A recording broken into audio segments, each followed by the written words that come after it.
Welcome back to a new video here, new VR tech.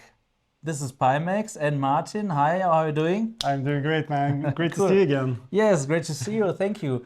And yeah, this is a video about the Pimax Crystal Super MICRO OLED. Yeah, we're here at the Pimax Roadshow in Dusseldorf, and I really love to see these new devices from you. Like you're always like bringing new stuff. And yeah, I'm a hardware guy. I love it to see new device, new hardware. So what did you bring here to the roadshow? Well, this time we made it pretty simple. We just brought the same devices basically that we showcased for MRTV Sebastian a couple of weeks ago, or a month ago actually. And it's the Super MICRO OLED, which basically going to run the same settings, same profile as last time in Shanghai, and also the Dream Air Micro OLED, yes, which is also the same DVT iteration. So there's going to be a new version within one or two weeks. Mm-hmm. Also okay. Same for this one. Okay, so the Dream Air we will see in another video. We'll make it two separate videos. Yeah. But this is also not a final production version. No. It's still a DVT sample, which is like a pre-production sample. So good to know. Okay. Yeah. Good. It's one step further than the Dream Air. So it's not this one is probably not a DVT. It's more like a pre-production sample. Makes sense. Okay. I mean, you have everything set up, but you just have to change the module, right? Yeah, exactly. This is the whole idea of this modularity. That's the whole concept of the modularity of the Crystal Super. You simply click on these two and snap it up. Cool. You've tried it before. Yeah. So, yeah, I'm really excited to test it out now. So just to let you know, guys, I remember when I made so many videos, and so we had so many interviews and live streams and so on. So I have a review guide on my wrist here. So don't mind if I'm watching here on my wrist, because I don't want to forget to test something. So yes, like in general, we have spoken about the status, like it's not the final production model. Yeah. So yeah, indeed, everything I maybe don't like, you could say, we will fix that. Yeah, that's true. That is true. That is a fact. Yeah. But of course, I mean, this input is very, very important for you. Absolutely. I think you're always doing those road shows to get feedback from the customers and the users, right? Yeah. Okay. How was the day? How many people were here in Dusseldorf? We had roughly 30 different visitors. Cool. And it's going to be a little bit more tomorrow, like 35, 40 people, something tomorrow. Did they need an appointment? Well, we did have a registration on the website, but we didn't have any time slots or anything. Yeah. So people just came in here. We hanged out all day from 12 p.m. until now. What is it, like 6 p.m. or something? Yeah. And we were just hanging out and sporadically trying out. We had three stations, which is working more of a relaxed environment, more of a geeky environment. Some people could sit for like half an hour straight and just geeking out with settings and stuff. Right. I feel the freedom of just letting people do whatever they want with the headset. It just feels more fair and more honest this way, other than locking them to one experience, giving them 5 minutes to test it, and like, okay, goodbye, leave. I like that. That's cool. And we're doing the same now. And really appreciate that we have endless time. And now, of course, we're heading through every chapter. Just to let you know, this will be like a long video, of course. You can skip to timestamps, to topics you are interested in. But now, let's start with the first thing. What about the status of the Crystal Super, not the MICRO OLED? Did every customer receive their Crystal Super yet? When it comes to 50 PBD, yes. Currently we're shipping out big order. A lot of people have already received the ultra-wide 50 PBD now. Cool. And they're still receiving them as of now. Unfortunately, we had some software issues, some profile issues with the 50 PBD ultra-wide, which is still about to get fixed. I think there's some improvement with the latest Pimax Play, which was released yesterday. I think it was, or 2 days ago. So it's still being tweaked on, because for some people the field of view is not wide enough and the profile is not matching. what it's supposed to do. So it defeats the purpose of the ultra wide. Yeah, a little bit, yeah. But it's going to be fixed because we've seen it perform really well before. It's just something in the software that's screwed up along the way. There's so many things happening internally within Pimax Plane now, especially in terms of Dream Air and the Super MICRO OLED. And the profiles are just constantly changing. And I can just tell you beforehand, with this Super MICRO OLED, the profile you're testing now is probably not the final one. The field of view will be roughly 112 degrees horizontally on the main profile at least. But we're still working on optimizing it, especially for different IPDs, which is another step. You create a profile first, and then you have to optimize it for every IPD, like for every span of IPD at least, which is another way of, there's a lot of algorithms and stuff involved. Okay. I just wanted to ask because I know like some people, waited a long time for the Crystal Super.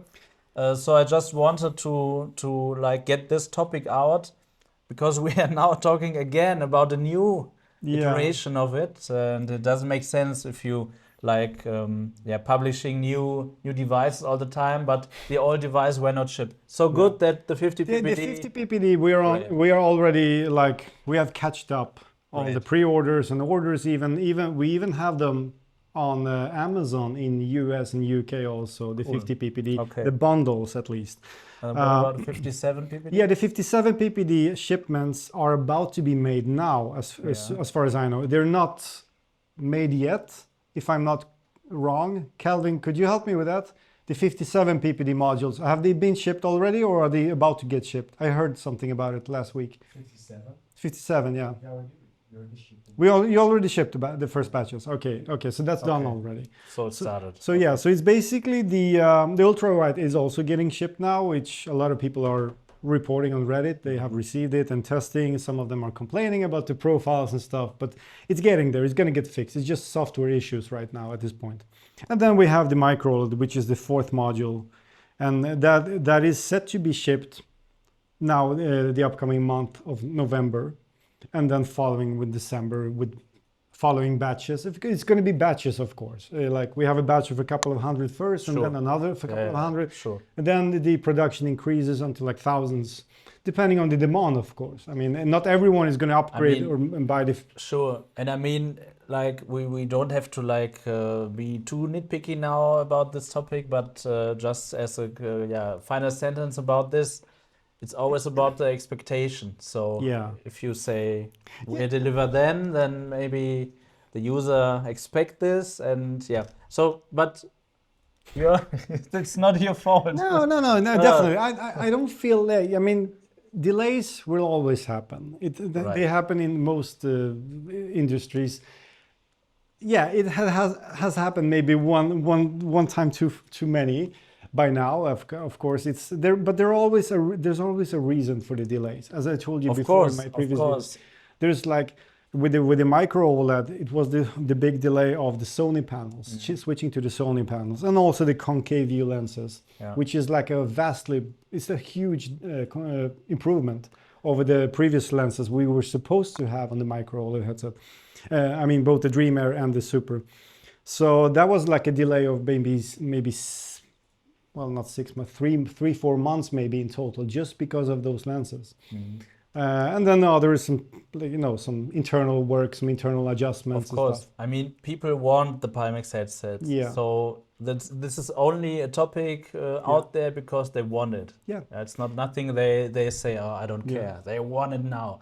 But let's give it now. It's okay. We're now. I have new information. The current update about the delivery status. Thank you. So one more thing. Last month I was in Shanghai, where MRTV Sebastian also visited for 2 days or so, and he tried this device. And both me and him gave the feedback to the engineers that the Super MICRO OLED, the lenses were a bit too far away. So we gave them the input that they should move them out a little bit closer to your face, like 3 millimeters or something. And they did so. They have already done it, but not on this device. So next week there are going to be a bunch of them shipped out to some reviewers and stuff. Some I think MRTV, you're going to get it as well. I'm going to get one. So in this device, you have to basically like press your head a little bit more than usually to get the full field of view here. Okay. Which is a downside, and of course it's going to get fixed now with the next update, which is coming next week already. Okay. It's getting shipped to all people next week. Good to know. And I also love that you have here the black. Yeah, the black DMAS. Yeah, the black DMAS are actually included in most. The latest batches do have the black DMAS, as far as I know. When you buy the 50 ppd or whatever, so it's not specific to the MICRO OLED version. No, it's that I have like 2 or 3 pairs of them when I got. Cool. New batches of the 50 ppd. Every time I got the black ones, so I was surprised myself because we never announced to introduce the black ones, but they do fit better, I think. They're very good. So you heard this first here on UVR Tech, yeah? Yeah. The black DMAS has arrived. Yeah, it's basically this one which is black. I mean that part which is more like unified with the rest of the. That's good. It's good. Great. Yes. Okay. So. Yeah, let's start with no. Just let's start with. I thought you want to jump into it, right? Yeah, we do. But let's start on the outside here. So yeah, it's like completely the same with the Crystal Super housing here. Yeah. And you cannot see from the outside. I mean, you can see maybe from the lenses sometimes, but from the outside you cannot like see if this is a Crystal Super. Is it a 57 ppd? Is it a MICRO OLED or whatever? So I like this modularity, I like this idea, and this helps you that you can just buy as an user the thing you want and not always the whole headset. Yeah, sure. And also if you want to differentiate, let's say you have like 3 modules at home, 50, 57, and this one maybe, then you can just set different chevron colors. It's RGB, so you can switch between like, I don't know if it's like 256 different color shades, or is it like 16 million? I don't know. It's kind of like an 8-bit something color scheme. So you can just basically put the MICRO OLED blue or red and the other ones pink or whatever. So it will save in the software. Yeah, it's saved in the software and saved per module. Per module. Oh, cool. Exactly. That's a good idea. Yeah, that's how I differentiate mine as well at home. Makes sense. Yeah. Okay. Cool. I keep them all pink, you know. Yeah, of course. I know you. I know you now. Yeah. I'm just kidding. So, yes, my opinion about this style of head strap is I love a fixed style of head strap, like a rigid one, not like a cotton or some soft strap or something. I like this hard strap. I always like that you have the opportunity and the ability of DMAS here, if someone wants it, of course. Actually, what I don't like is the cotton here. I really like that you have like the cooperation with Studio Form. Yeah, like at home I have the blue one. It's way better, and if always it's also bigger. Like you have. It's a little bit more filling inside. Exactly. So. But also like at the back, it's bigger especially than this one. Yeah. So I would love if you just feedback. I would love if you would add this as an option for every device, or at least maybe as a standard or something. Sure. Yeah. Okay. But nevertheless, this is an opinion. Some likes this, and some not. Yeah. After your session, we can just remove the module. You can see the weight difference also between the 50 ppd and this, because it's considerably lighter. The weight lighter? Yeah, I mean the module itself, not the strap itself, is the same, right? But the module itself is almost half the weight. Half the weight. Yeah, I mean, not really, but close to. I mean, if now you're saying this, I don't remember, like I haven't like at home lifted the Crystal Super 50 ppd. But yes, it's not a heavy weighter here. Very good. Okay, it's always good if it's lighter. Yeah. Nice. Yes, you have of course the accessory here, USB-C. You have some hookups where you can like attach something. Yeah, you can use the Leap Motion hand tracking. That's for the hand tracking. Yeah. Okay. We will have our own hand tracking solution with the cameras, which is now in beta phase. I will actually test that in a couple of weeks from now. Probably do some video about it. Maybe you can do that too. You'll see. We can provide you with the beta and stuff. So so you can use your hands in VR without the hand tracking module. You can just the slam tracking like Meta does. Yeah, exactly. It's going to take time to make it perfect, but it's already nice, very useful. Take your time, yeah. Okay, cool. Yes, so let me scroll here through my list. Yes, this is something which, I mean, if you know Pimax, you know how the Crystal Super is, but I wanted to point some points out here.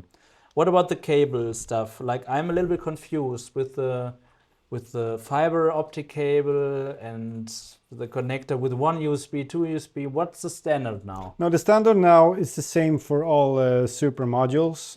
Also, it's the same cable as we used on the Crystal and Crystal. No, not the Crystal, but the Crystal Light. Okay. Which is split into one USB, one DisplayPort, and one power. I mean, the power out on the split. Okay. Part. Good. So it's only one USB you use, and it's exactly the same. So you can use the Crystal Light cable on the Super as well. So what about the fiber optics cable? Was it too expensive? It was not reliable enough, really? I think. Yeah, there were too many issues with it. I guess we might still have it in stock, and some people prefer it. When it works, it actually works great, and it's like 6 meters. It's 1 meter longer. Yeah. But we had a lot of RMAs on the optical cable, so that's why it's not as prioritized right now. It's still like a conversion being made to the optical interface and then back to digital signal. I mean the DisplayPort signal again. So it is like, it's not causing any delays, but it could cause issues, and it was more prone to break the signal, which is sad, because it's a nice technology, but it's still not there yet. Yeah, actually, I would have expected that it's more reliable. Yeah. So. But good to know. Okay, now I know it's just a 5 meter cable, the copper cable, right? Yeah. And one USB, one power, and one DisplayPort. Yeah, I can tell you as a reference point. I have a 20 meter HDMI, like 8K cable, which is optical, which I bought from Amazon. Right. I've replaced it twice now because it just breaks after a while. It's going between rooms and stuff. And I never even touched that cable. And really? Yeah, 2 times it just stops working. So I think the optical, the whole there's like a chip inside which is converting the signal to optical and then back. Right. I think there's something there which is just not. I mean, it's not a bidirectional cable. It's only one direction. It's one directional. Right. Yeah, I remember that too, because I connected the wrong way the first time and it wasn't working at all. But I realized. Yeah. Okay, let's hope that my cable will not be faulty because it's inside my wall. Yeah, right. Okay. I think we might do a recenter thing again. Yeah, sure. Because we've been screwing around with this thing. We do have base stations here also for the Dream Air, but it's inside out here. Yeah, exactly. Right? That's the next thing. What about the module, the Lighthouse module? You mean the Lighthouse? The add-on. Can I change the Super now to Lighthouse?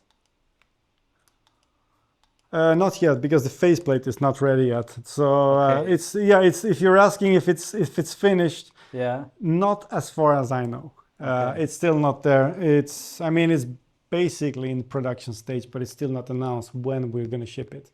Okay. And when it's actually ready for mass production. Makes sense. But hopefully soon, because a lot of people are requesting it, and it's just a faceplate, and it adds a lot for people who want to use base station. Actually, from a user perspective, I would say, isn't it more easier to make a Lighthouse faceplate than your own slam tracking? Which actually, I just have to say this, I really don't like the tracking on the Super. It's worse than on the Crystal Light. Yeah, it is. Yeah, there are some issues still which we're fine-tuning, and then I agree on that partially. It depends on which engine you're actually using also. I've noticed more issues with the 50 ppd for some reason than I do with this one. Okay. But then if it's really because of the engine itself, or I'm not so sure about it. But I do suspect it's something with the supply chain of those, what are they called? All those sensors. Yeah, okay. There's like 30 something sensors or 20 or something, at least 25 or something on each of these faceplates. And I think there's something with the supply. I heard that months ago already, but I'm not sure about the status right now. So I'll wait with confirming anything as of now. No, that's better. That's good. Well, I just want to be fair. I don't want to make up things here. I don't want to find excuses for things never either. Did. No. No, that's me. Like I prefer not to say it rather than lie. That makes sense. Yeah.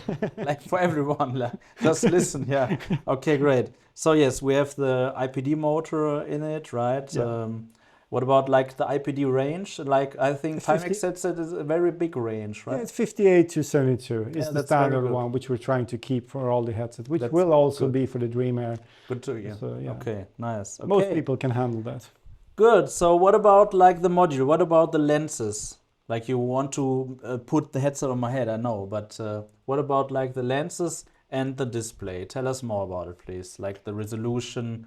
What kind of lenses do we have here? So it's Sony MICRO OLED panels. So not the BOE one. No. That was one of the causes of the delay, which I told you about earlier. We went for Sony. They're way more reliable. They have actually better response times. There's several things which are just better with it, and more like much better quality control also. Okay. I shouldn't even say this, in public, but that's actually the truth. But they are way more expensive also. Yeah, that's hence the cost increase of the MICRO OLED. Don't tell me exactly about the price because but it's there. It's on the website, so you can check it out. But yeah, it's Sony panels. It's 3840 by 3552 per eye, which is slightly smaller on the vertical side compared to the Crystal Super 50 ppd and 57 ppd, but it's definitely not noticeable. Okay. I think it's 27 million pixels instead of 29 million pixels in total. And then we have the lenses, which are concave view. It's Pimax own lenses, which also took time to develop and refine. They're concave, like they're going inwards basically. For your eyelashes, right? Not only that, it's the whole pancake technology, and the technology behind those concave view lenses, which forces it to go inside like this. But that also gives you better possibilities for a wider field of view, better possibilities for chromatic aberration correction, for distortion correction. The distortion profiling is way easier with these lenses. Okay. And I've noticed that ever since I've been working with AI for the past 2 weeks, trying to generate new files. You've seen the video probably. And it's just so much easier with this engine compared to the 50 ppd. Okay. Even the AI told me, like from the beginning, like, okay, the algorithms are completely different for the aspheric lenses. It's just the values do not match up at all. It had a real struggle to understand the 50 ppd, while here it was just so much easier. So yeah, so it's concave view. They're bigger than probably any other pancake lenses on the market right now. And the fact that they're bigger does not automatically mean that you get a wider field of view, but it also eliminates a lot of the glare and God rays this way. The size of the lenses themselves, not only the coating, the layers of it, but especially the size of it. And sweet spot also, right? And sweet spot, yeah, sweet spot is large. I mean, we had like, as I told you, 25 people or something today, and several of them told us like, wow, I don't even have to adjust my head, cool. Especially on the Dream Air. Here, I still feel that the Dream Air profile is better than the Crystal Super profile we have right now, especially for like, for ease of your eyes. You're gonna see the difference later, but still, you never need to look for the sweet spot here. You just put it on, and no matter if it's a little bit off on your head, it's still like it's always sharp. It's always like it feels always centered. That's cool. And that's a lot because of the lenses. What about the refresh rate? 90 hertz? 90 hertz. You can also switch it to 72 hertz, which works totally fine. Yeah, for performance reasons, okay. You can match it with maybe 36 frames per second or something in Microsoft Flight Simulator, so you can get a smooth experience. Or if you have like an older GPU in general, you can run games that are lower. And it works out totally fine. Thanks to the fast response time of MICRO OLEDs, the 72 hertz mode actually looks better. Feels more smooth, feels less flickery than it does on QLED panels at 72 hertz. That's also, sometimes we had 72 hertz mode on, I didn't even notice it until I brought out my camera, was trying to do some through the lens, and I saw the flickering, like, okay, wait, it's in 72 hertz. So yeah, So what about like when we have OLED, we also have often the problem of PWM flickering. Is it a thing in VR and with those panels? Like PWM, the flickering, if how you can make the brightness possible on OLEDs. We can skip this, of course. Well, yeah, I would say I haven't seen that problem. We're not doing any overdrive mode as of now. I mean, there is some kind of overdrive mode always involved into OLED panels as far as I understand, but we're not doing any like overclocking to get... No.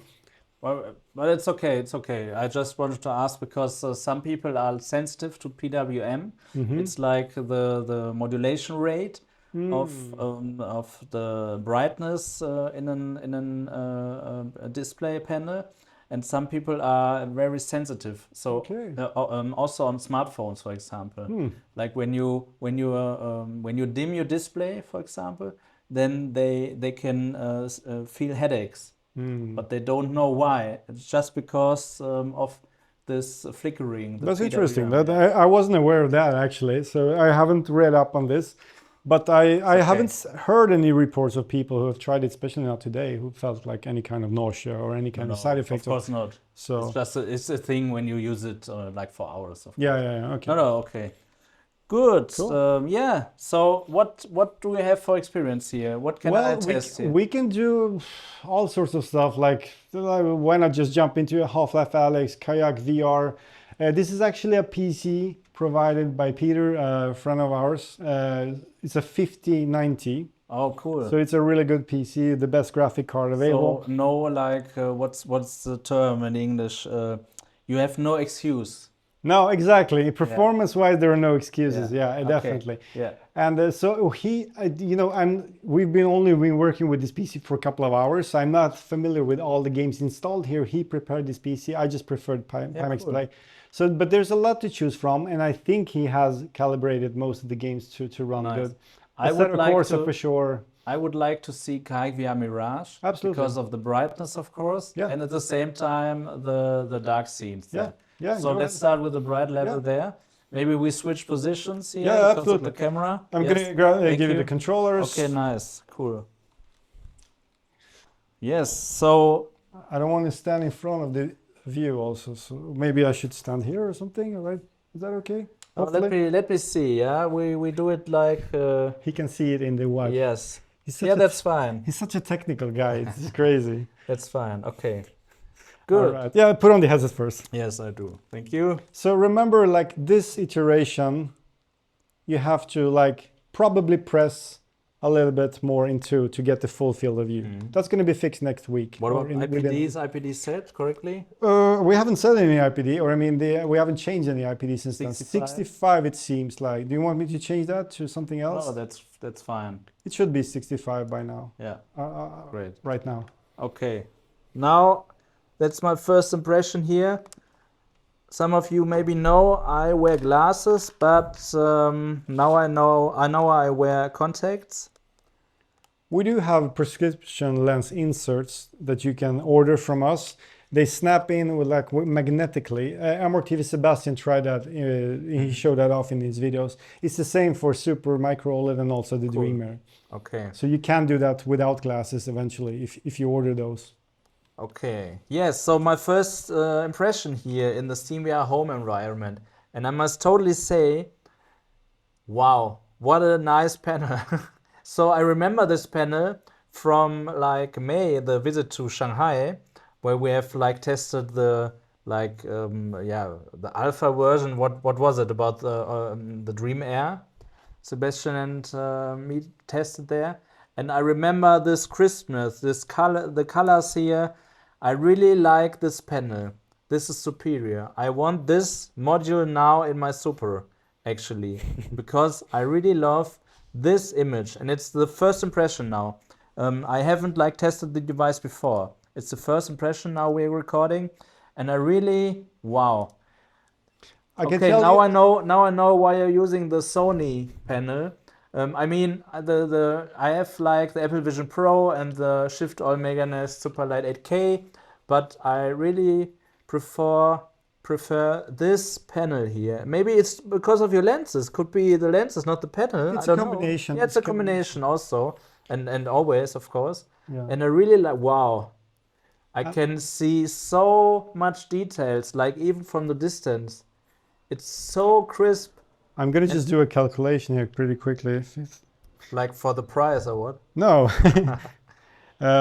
We're rendering 21 million pixels per eye on default per eye, which means around that's crazy. 42 or something million pixels in total. Yeah, that's almost half the amount of pixels we have to render to get the same level of clarity with the 50 ppd module. Okay. So we're basically looking at an image who looks even better than the 50 ppd module, but we get 50% extra, up to 50% more performance. That's crazy. Thanks to the easier correction of distortion, warping, you know, all those things. Like, so it's that I would say would be like the biggest reason, even if you have a 50 ppd, to upgrade to this optical module just for the performance itself, because you not only get a better image quality, better blacks, of course, better contrast, whatever, you're going to mention all that probably, but also better performance. Yeah. The only thing you miss out is a little bit of the field of view. We have 116 degrees horizontally here. Okay, yes, so maybe also you know me, I'm not like the FOV guy. I like the FOV. I don't know if we can test it later, but sure. It's totally a good FOV. What I can observe is that, yeah, I can see a little bit of a black bar on the bottom area. It feels like that the display is too high behind the lenses, because when I change the way how I position my eyes in front of the lenses, I will go out. I'm not in the sweet spot anymore when I do it a little bit lower here on my face. So it feels like I can see all of the blue lines around the display. So I have maxed out FOV. I can see it. I can see the edge of the screen. But on the bottom area, it's much more. I can much more see the black bars. Oh, they're like, I haven't seen them before. Oh shit! Those butterflies. Oh, there was butterflies. I thought it was the controller starting to. I was just okay. Cool. I didn't know this. It came by surprise. Yeah.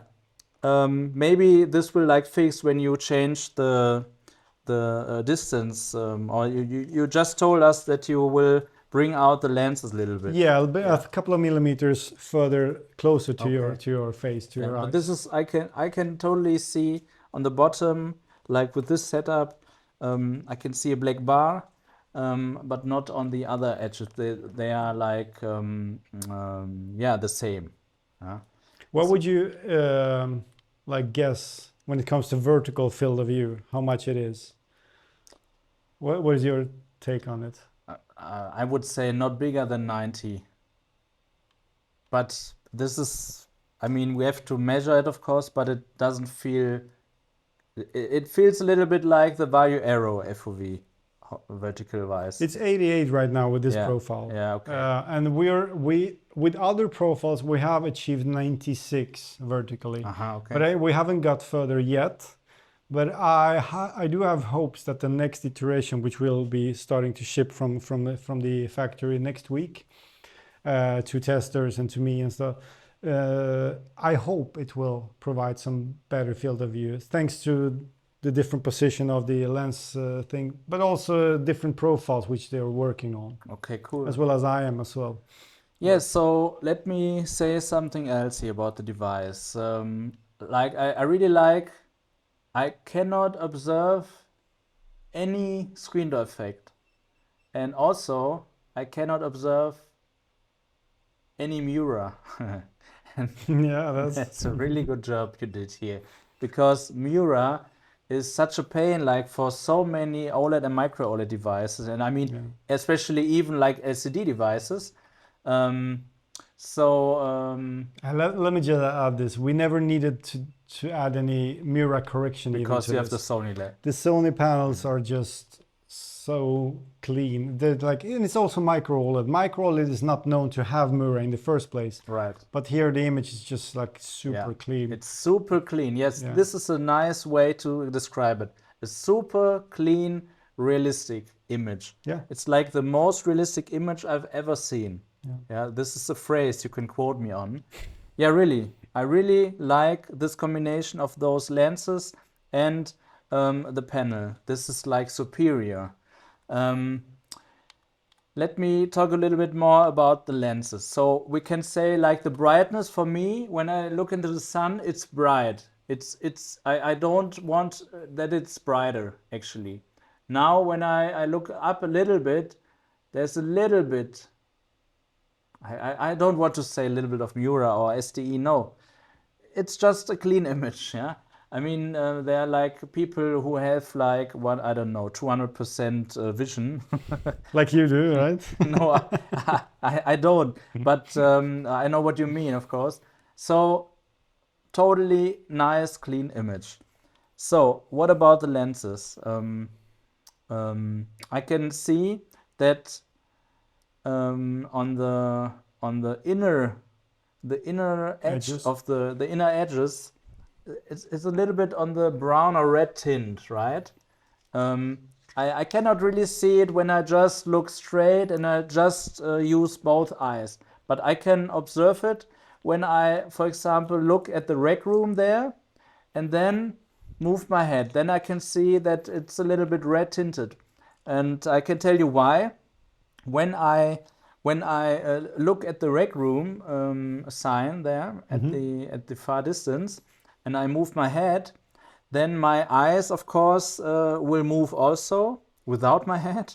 And one eye, in this example, the right eye, will look through the inner edges of the right lens, and the left eye, my left eye, doesn't.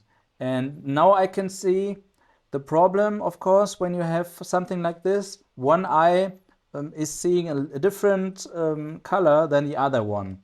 And this is, of course, not perfect. So I won't say that this is like not good. I would totally say this is one of the best pancake lenses out there, really. Actually, but it's not a perfect lens. The red tint is actually a side effect from micro OLED panels in general, which is well known. You can see that in other brands as well. Yeah, right. It could be more or less apparent on the different models. There has been corrections made on some brands to remove that red tint. But why is it from the panel? I think it has something to do with a spectator viewing angle of the pixels. It's starting to pixel shift or something, and then you get like kind of like a chromatic aberration, but it's more leaning towards the red side, and it happens on both sides. Okay. So it's not luckily, thankfully, it's not the lenses themselves. Okay. We can correct this, but it's probably have to be done by software, not by optically. You cannot correct for that. Yeah. Okay. Okay. Yes. Good. So, yes, I just want to point this out, but for me, it's not a deal breaker. It's totally fine. What about like distortions or something? Like when I move my head, I can see distortions. Like the image will like be shrinked a little bit on the outer edge compared to when I look straight to it. If you try to push your face against like a little bit more and try this again. Because that could be also a side effect of it, because you're not close enough with this current iteration of the Super Micro OLED. We don't have the same problem with the Dream Air, which you will test later, and that is mainly because of the position, the viewing angle, basically. Right, I know what you mean. I mean, I can see the outer edges of the display, so I think I'm really close to it.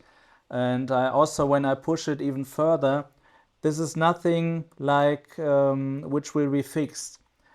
This is a totally common and normal behavior, to be honest. Like there's no headset out there which has like 100% perfect distortion curve at the edges of the lenses, in my opinion. And this is not a deal breaker. It's not like a distortion like we have from the 8KX or something.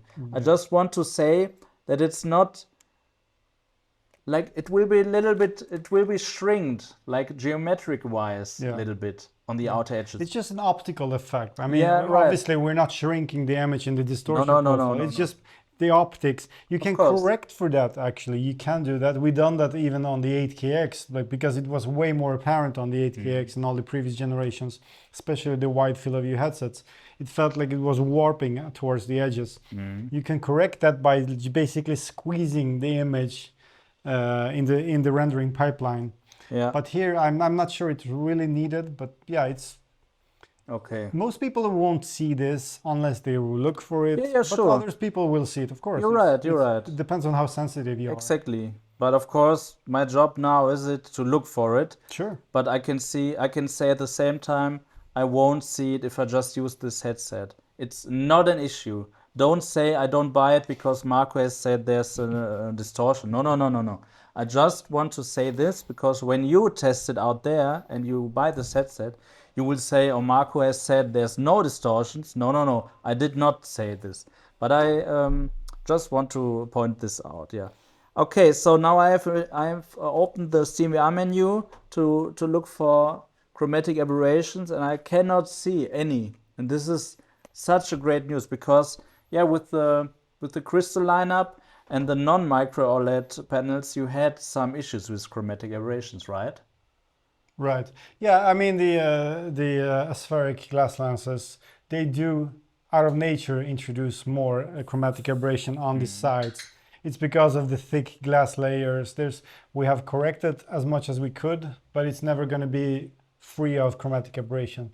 Here with the pancake lenses, is the issue is based almost non-existing. If you really look for it at the edges, you will see some chromatic aberration happening, but it's definitely nothing you get disturbed with, or I mean... No. Yes, right. Cool. I really like this device now, to be honest. What else can I observe? Maybe I will... Can you help me with those, please? Sure. Of course, I will look into Kayak VR Mirage, but... Oh, right, Kayak VR, right. The best test to see if you are getting eye strain is when you are getting out of the headset. And I mean, I immediately felt when I took this headset on, because I had much eye strain, to be honest. This is always a thing I can observe with Pimax headsets. Like when I take on my Quest or my Apple Vision Pro, it feels like reality. Yeah. I don't want to talk about the sharpness or the image quality, just how it feels on my eyes. It's just, I can use it like for 10 hours. I don't have any complaints. And then you take it off, it feels normal. It feels normal. Yeah. But it's always the same thing for me. I mean, not 8KX level here, like bad 8KX level. But why is this a common issue with Pimax sets that I can observe, at least? Not everybody's saying this, right? It's hard for me to say because I don't experience that issue. Today, for instance, we had one other person which were here who actually mentioned the same thing, like the other 24 or whatever didn't. So since I don't experience this myself, it's hard for me to even troubleshoot it. So it might have something to do. It might have something to do with the IPD not being still correct, because we're still working with these profiles. They're still being refined, and it has to be corrected for each like certain degree of IPD, like some phases of the IPD. To be honest, I also don't know why it is a thing. I mean, I know people like you have just described who cannot observe those problems. Like they're using all of the Pimax headsets and they've used it, and they don't know what I mean when I say, what about eye strain? But I can totally feel it. Like with the Crystal Light, in my opinion, it was the best device in terms of eye strain, like the best in a positive way. Right. But now I had a bad experience with the eye strain. And this is, of course, for me personally, so bad because everything else was superior.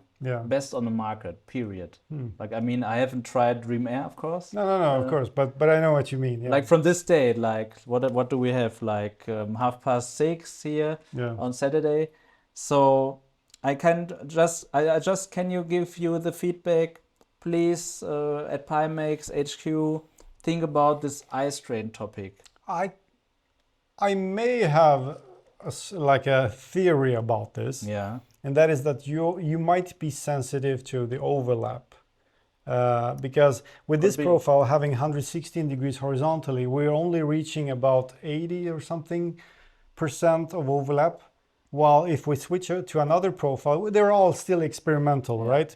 But we do have profiles which are basically 90, 92, even up to 95% overlap, which I'm elaborating with right now, specifically for this device.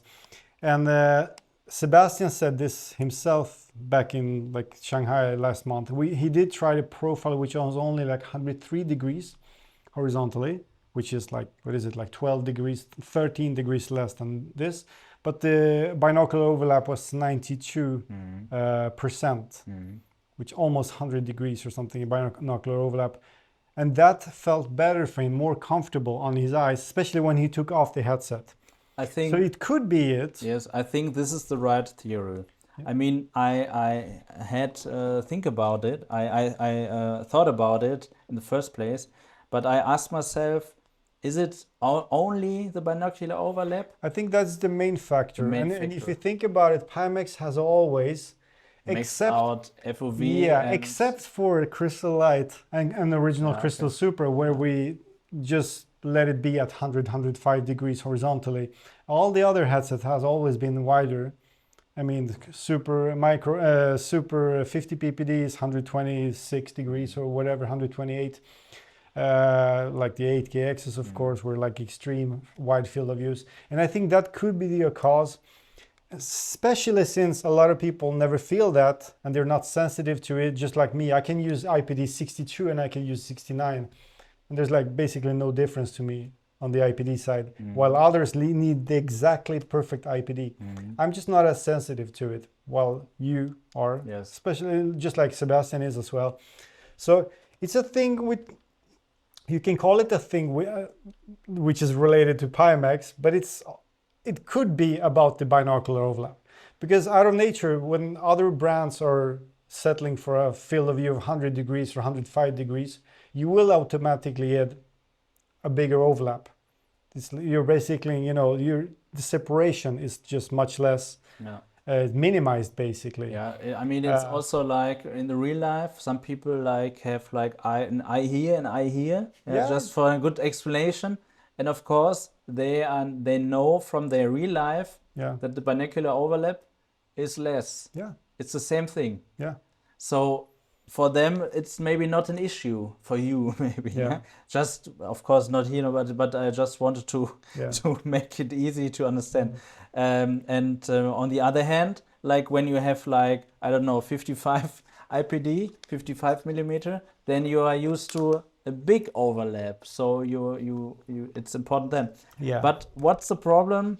Why is it so hard to deliver more profiles? Like, why do I need to make a difference in hardware, not only in software?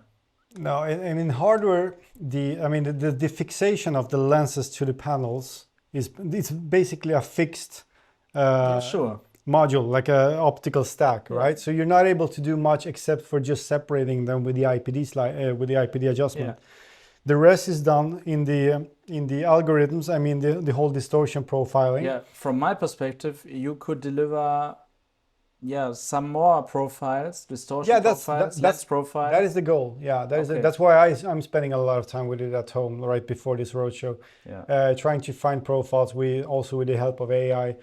But it's even for AI, it's a challenge because a lot of people might think it's just like, okay, you just move the image from further away to you just you just decrease the separation. All of a sudden you get better overlap. But there's so many factors. There's like 20 different variables that you need to take account for when it comes to the sphere.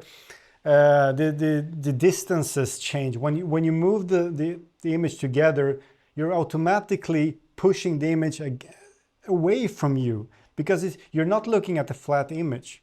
You're not just separating two flat images. It's like a curved sphere that you're moving, and everything has to sync together with different variables. You have, I'm not even going to talk about that. There's like 10 freaking names on it. No. It's a real math behind it, like really.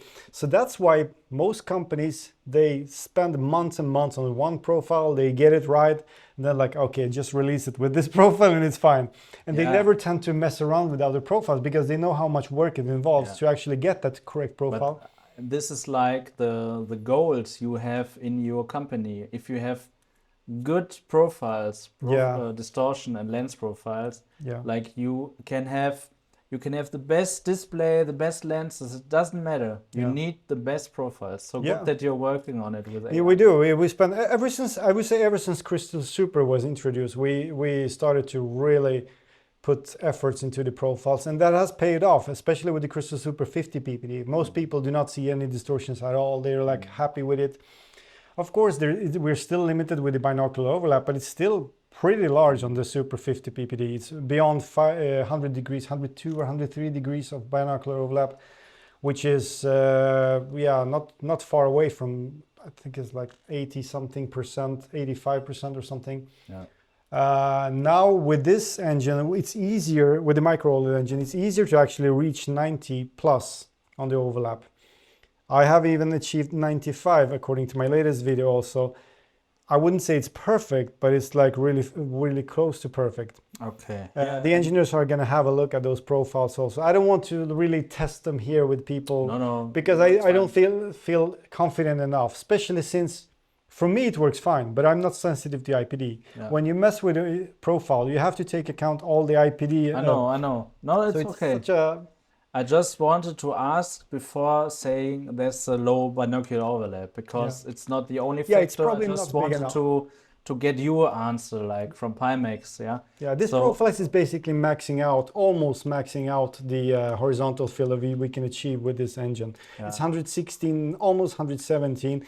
We could potentially reach 120. I've already tried that. It is possible, but then you're getting even less binocular overlap, which is probably not for you.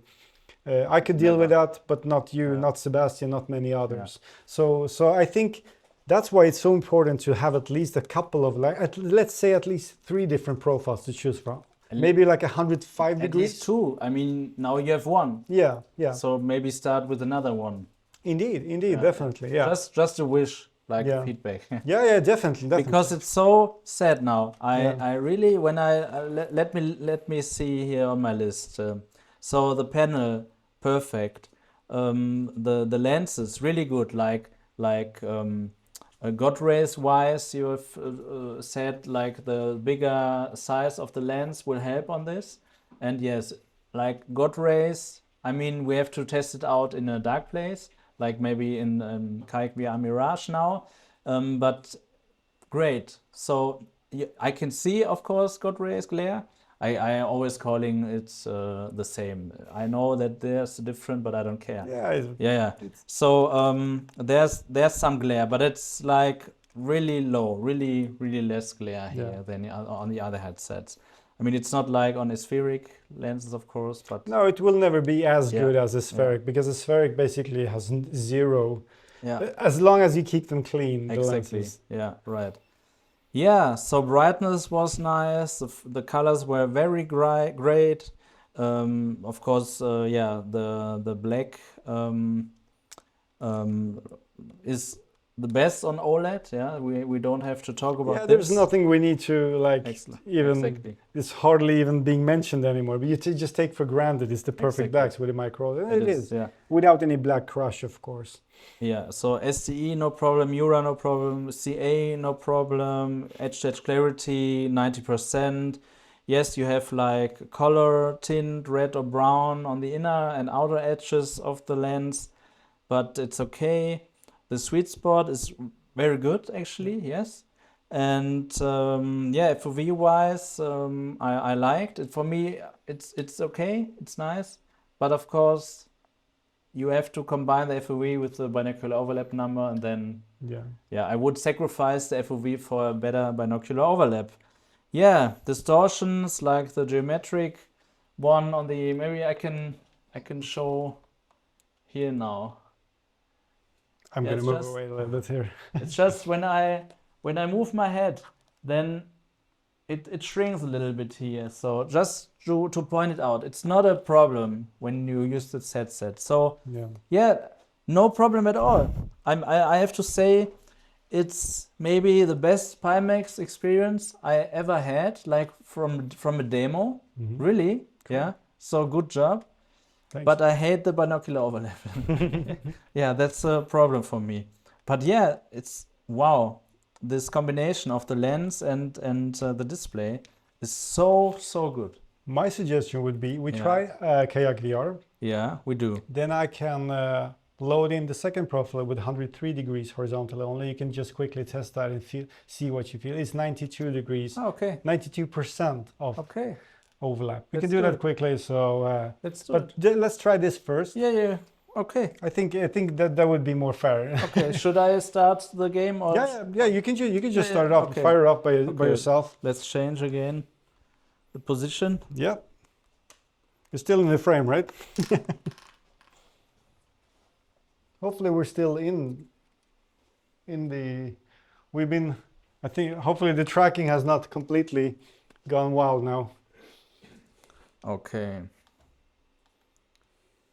So, it looks so good, really. And of course, I get used a little bit to those binocular overlap, but I don't want to train my brain to the wrong binocular overlap. Like I need my original with my eyes binocular overlap. Or isn't it like possible to filter I think I saw it like a moment ago. Okay. What about like alphabetical order maybe or something? Oh no, this is... Or last played or something. Yeah. There we go. Recently played. Last should played. Be saved. Yes, great. I'm gonna stand here instead, give you more space. I'm just not necessary in the image right now, in the view, I guess. So you can just... Oh, it looks so good, this black level. I mean, it's more on the gray side here in the grid view of SteamVR, but it should be, oh, now, yes. So I enabled the DLSS4, by the way, on this thing. Cool. So to give you the best experience possible. Wow, this image. It's it's the best image, really. Like, I want this with the better profile, please. It's so nice. We could try that. The crispness here, how everything looks, and also the brightness. Like, I would say it's brighter than the Mega Nex.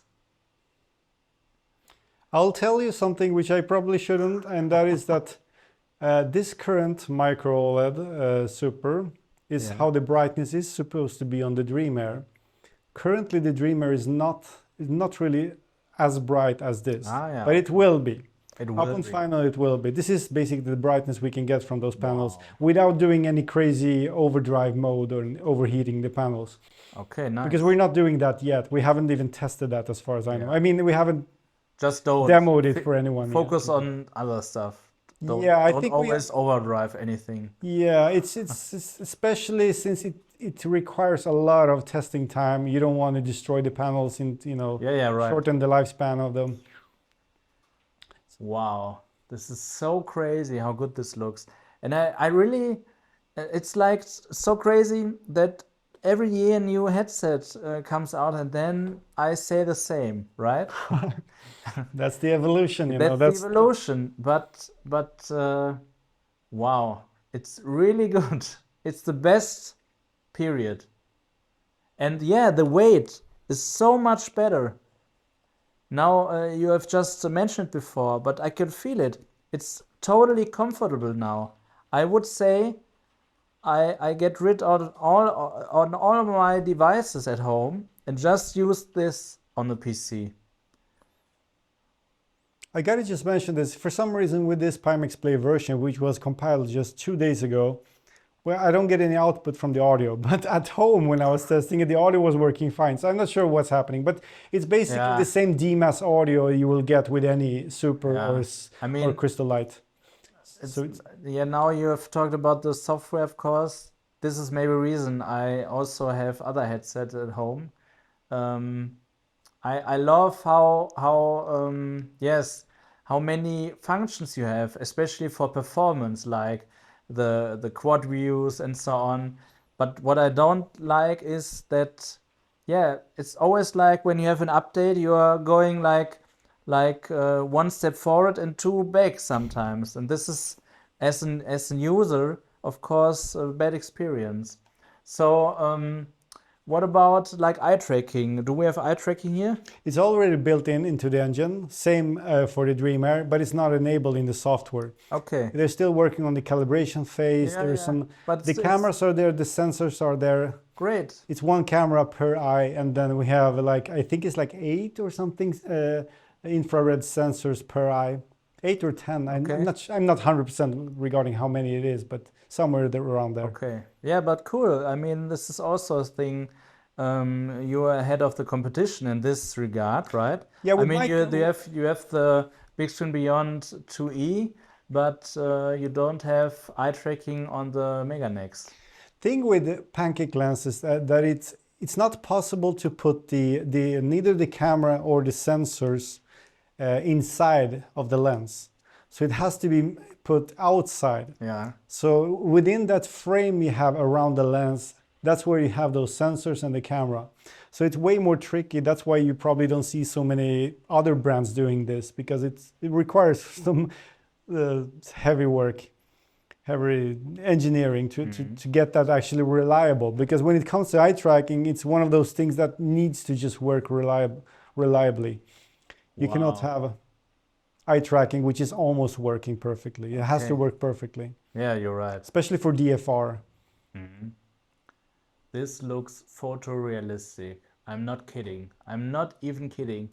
Like when I see the shadows and the light bounces from those leaves in the sky there, this black level, it feels like I am here at the night, in the night. And yes, I can totally see the glare now from the moon, but it's okay. It's really good. I can totally watch a movie with it. I can totally play with it, no problem. And those black levels. So if you ask me about my opinion, I just want to say, from this state, I've just tested this device. Just cancel any other device you have in your portfolio and just sell this. I don't know why anyone else should buy any other headset, to be honest, from Pimax than this. Really. I mean, try the Dream Air. Yes, of course, we will try the Dream Air because of the different form factor. But those other modules you have for the Crystal Super, just get rid of it. Really, this is my suggestion. It's like superior in every regard. Yes, of course, maybe when you compare FOV or something, but I really don't care. It's a good FOV. It's a bad binocular overlap, but yes, we have just talked about it. We don't have to talk about it. Now again, this is crazy how good this looks. And you cannot achieve this with local dimming. It's just not possible. I mean, you are the only one who has achieved local dimming in a working device, right?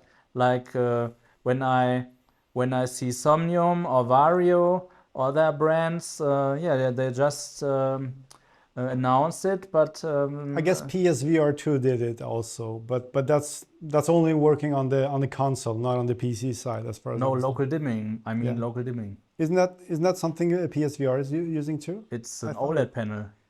Oh yeah, that's right. That's right. Oh yeah. Sorry. Yeah. That's the problem, because that's the headset with the biggest amount of MURA. Oh. Yeah. Yeah, it's so horrible. But yes, I mean, HTC does a really annoying thing. They are doing local dimming. No, they dim the whole image when you are in a darker environment. I really don't like this. Yeah, that crushes details, of course. Exactly. Yeah. Wow, this is crazy. This is, I'm totally stunned. And yeah, we can sum up the video. Okay, now I feel the binocular overlap eye strain again. While you sum it up. Can you see it in my eyes? No. No, it looks good. I mean, you look handsome as always. I have crossed eyes or something, I don't know. Now you are, we don't sum up, you have the different profile, I forgot about. Yeah, you can sum it up while I'm doing it. Yeah, okay. For what you've seen so far, and I'll just switch the profile. So, totally superior module here, totally superior device. Like this is a complete package, you have big audio, you have microphone, you have a hard head strap, you have this micro OLED, those colors, the brightness, glare, no chromatic aberration, edge-to-edge clarity great, everything just great. Yes, I've talked about binocular overlap. I wish there would be another profile. Please, Pimax, do it. Do a great, not only a little bit, a great binocular overlap profile. And yeah, what else did I say? I think this is everything. Like a very detailed review, first experience here with the micro OLED device. And I really appreciate what you have achieved here. Cool. Yeah, so you already loaded the new... So the whole thing about having different profiles is going to be built into Pimax Play, and it's going to be basically like switching between the refresh rates. You just click between those and it restarts quickly and then it's all done. Yeah, sure. Currently it's not built in yet, so I'm doing it manually with an internal version of Pimax Play, which also reads the distortion from an external file. And the reboot phase is longer also, so that's why it takes a little bit longer than it's supposed to in this case. Okay. Sometimes it doesn't. I have to hard boot the headset even to get it to work. But that's the current stage of basically switching profiles. But that's going to be automated once we're done with that. So yeah, it takes a little bit longer. Just have some patience. I have just an example here where while we're waiting. I've described that I can see on the bottom edge of the panel like a bigger gap. Yeah. And it's like this TV. Like you have this chin and then you have those bars on the other sides. Yeah, right. So this is how I can see the panel. I just realized I put the wrong... Okay, so that was my fault. Sorry. That's okay. Original. My fault was I was in the wrong hotel this day, so yeah, you did your mistake too today. Yeah, so now we're even again. Yeah. Okay. It seems like I haven't even copied over this profile. That was a bummer. Okay, give me just a second. Keep talking. I love how you are doing this. I love to watch this. Martin is really very, very deep into those things. I really appreciate your expert. But after a few full... Just say thank you, Marco. Thank you. Thank you, Marco. No, but I can tell that after a full day of being here, doing this first day of the roadshow, it can get a little bit confusing after a while. I know. So that's why. Especially if this is not your computer. Yeah. I really like to do stuff on my PC. Like on other PCs, they have different settings and I don't know, different behavior of those things on the desktop and so on. I don't like it then. So I don't want to interrupt you. No, I'm just trying to find the profiles here, but I'm just too... Yeah, very cool. So I haven't expected this. Actually, I expected to review the Dream Air DVT in this current state. So yeah, when I arrived, they said, what about the MICRO OLED module? Oh yes, cool. I haven't expected to test it out. So this was very good. Wow. Okay, I will do something that will show you. I'll do it this way because you were going to be able to try a 92% overlap profile on the micro on the Dream Air video. But here I will show you one of the profiles I have made instead. I think that's going to be so better. you made the profile. Yeah, AI. Yeah, but of course you're okay. So I want to show you this. I'm not. I've never met a person in person who have made a distortion profile. Yeah, so you're the first here. So this is like a depth max profile, which is only 101 degrees horizontally, but it's 96 degrees of overlap. Okay. Which brings us to around 95% of degree. Yeah. Yeah. Okay. Hopefully it will work fine. I haven't tested it since I was at home, so hopefully this will all work fine. We'll see. But I think the profile which has been completely tested by the engineers back at the office is in the Dream Air sample, which also has a very high degree of binocular overlap. Okay, so this is a bug with this software right now, changing profiles. I sometimes have to just disconnect it and reconnect it. It actually found the profile, everything is fine, but I don't see anything in the headset. So this is like development stage thing, software-wise, nothing you will see once the whole thing is implemented. Don't promise this. No, but really, this is something we saw. I've seen this before with the 8KX, I've seen it with the Super, with the Crystal Light. When things are just not finished yet, they tend to need like a hard reboot. Now it all works fine again. I don't want to stress about this, but even with the final software and devices, I have to reboot sometimes.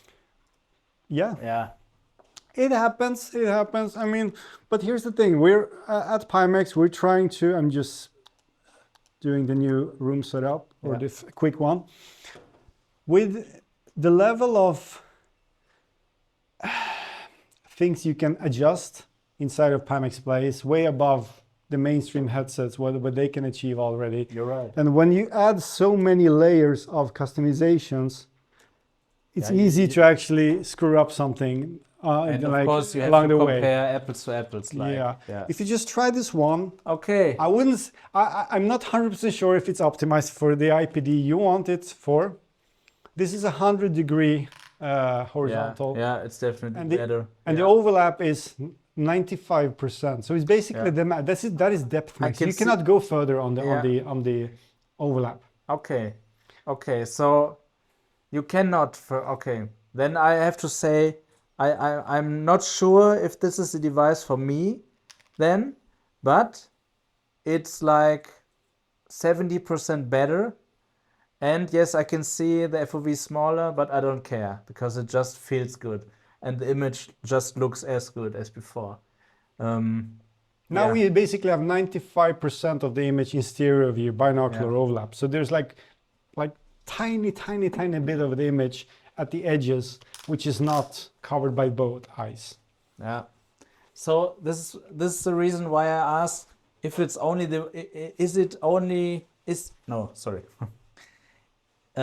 is the binocular overlap the only thing which causes eye strain in this behavior? It's one of the biggest factors, I would say. So, not the only one probably, but one of the biggest factors, Yeah, okay. Yeah, so definitely better. I would wish this profile at least, but for me, it's not like a perfect eye strain experience, like to have no eye strain.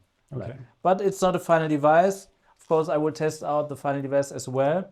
And Martin, I really liked your demo here. You did a great job. And Kelvin, of course, who's also here from the Pimax team. And yeah, superior device in every regard besides the eye strain thing, binocular overlap. So great job. Yeah, thank you for this demo. I'm not taking full credits. It's the engineers. It's Pimax as a company. I mean, they're just...